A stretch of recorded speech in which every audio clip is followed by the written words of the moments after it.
Sup, this is David, and today I want to talk to you about how to become the top #1 salesperson with a secret unknown hack. And this is called persuasion or pre-frames.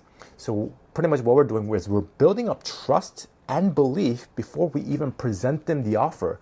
That way we are stacking the odds in our favor before we even show them the offer, okay? So persuasion, what it pretty much means is creating trust before the offer. And I'll give you a crazy little example here. And this is from Robert Cialdini, like the OG goats in persuasion. So I'll give you a fire alarm systems example. And Jim, he was like the top #1 salesman for selling these fire alarm systems, right? And he achieved this by a little persuasion trick. So the backstory is kind of like this. So Robert Cialdini, he wanted to shadow this #1 salesperson and see what he does differently from all the other salespeople, right? And what makes him #1, right? And so when he goes into selling these fire alarm systems, what he would do is go into that person's house, and then he would have small talk with the prospects. Usually it's a couple, right? So here's what happened. After small talk, the prospects were given a 10-minute written test, okay, for their fire safety knowledge, right? To kind of create contrast, to reveal how little they knew about fire alarms so that they can sell the system, right?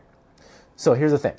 After the test, they would begin with the sales pitch, right? They would demonstrate the fire alarm, and they would walk them through a book of materials to show the fire alarm superiority over the competitors, right?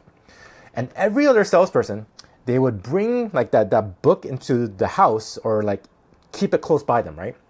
But Jim, the #1 seller, he didn't do this, right? He would wait until the prospect started taking the test, and here's a little secret hack here, and he would say something like, "Oh, I forgot something really important thing in my car, and I need to get it, right?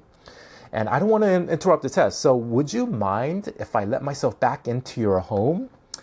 And of course, the couple or the prospect, usually the answer was some sort of of course, yeah, sure. And very often it required a door key. And this is key. This is key in creating trust. So here's what happens. So because who do you give your home key to? Somebody you trust, right? You wouldn't give your key to a stranger. So this pre-frames in the prospect that, hey, I must trust this person. So you would usually give your key to people you trust, right? And everything else was exactly the same as the other salesperson. This is the only different thing that Jim did, which made him the #1 salesperson, right? Yet he was #1. Watch Jim make 3 presentations, and he did the whole, I forgot the book trick, right? And on the drive back, he was pestering Jim on why are you doing it this way, right? And then he finally says hey, think, Bob. Who do you let walk in and out of your house? Somebody you trust, right? I want to be associated with trust in those families' minds. So creating trust this way, pre-framing it and persuasion, it shows, right? This is very evident that you can raise conversions and raise sales by doing this. So how do we apply this in real life? How do we make this practical in our coaching business, right? So one way is doing this, and I have a few other ways, but today I want to focus on one. So one way is by asking for a mini favor. Okay, asking for a mini favor, and you can use this in your emails or your posts or your webinars or whatever, right? And you're doing this before the actual conversion event, before the actual offer.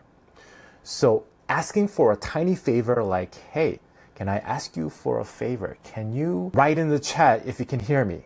Right? Can you say yes if you can hear if the sound is coming through? Or hey, can you do me a favor? Can you reply to this email and let me know what you want to learn about?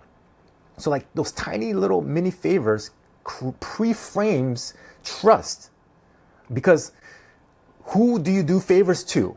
And this is another Robert Cialdini thing, another Robert Cialdini study, but he found out that it's better for somebody to do you a favor rather than you doing a favor for somebody else, right? We think it's very counterintuitive, right? But then when we get somebody else to do a favor for us, they trust us more. So we're kind of using this as a persuasion event, as a conversion element, right? So we are asking for favors because, again, who who do you do favors for? You do favors for friends. You do favors for people you trust. And with these mini favors, you can like stack them up. You can ask, small little favors here and there, thereby pre-creating that trust. So yeah, that's it for this short little video. This is how you can pre-sway before the actual offer, and then they're just that much more likely to convert for the offer. So if you are an established coach wanting to learn more about this marketing stuff, watch this video now, because I believe it's super sick, and I believe it will help you out in your high ticket coaching business. I'll talk to you soon.